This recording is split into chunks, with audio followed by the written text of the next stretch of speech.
पवित्र पात्र संजीव पाढ़ी परे प्रमोद स्वाई जड़े नुहे तीन जन यात्रा मालिकों गोटे स्वर कमेडियन नरी पंडा उपरू ब्यान हटाई दि जाऊ नरी को यात्रा रे अभिनय करिवार सुजोग दि जाऊ एथिपाई मालिक संघ को अनुरोध करिसेंती सूर्य मंदिर मालिक प्रमोद स्वाई। यात्रा सम्राट तुलसी गणनाट्य मालिक अनंत नारायण धल विरोध में निर्यातना अभियोग आनी यात्रा जगत में आलोड़न सृष्टि करथिले नरी पंडा।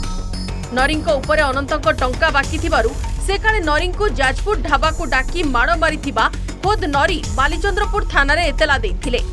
जहाकु नै नरी उपरे क्षुब्ध होइथिला मालिक संघ को न जणाई नरी काहींकी थानार द्वारस्थ हेले बोली कही तांकु यात्रा पार्टीरु ब्यान करा जाइथिला किंतु एबे नरी समर्थन रे सूर्य मंदिर मालिक प्रमोद स्वाई अंटा भिड़िबा परे ए मामला एबे रोचक मोड़ नैछि। मालिक रिक्वेस्ट करूँ नरीपंडा ब्यान भी तुरंत उठी जाऊ मुझे अवश्य जन सदस्य मुझे नरीपंडा तुरंत ब्यान हटू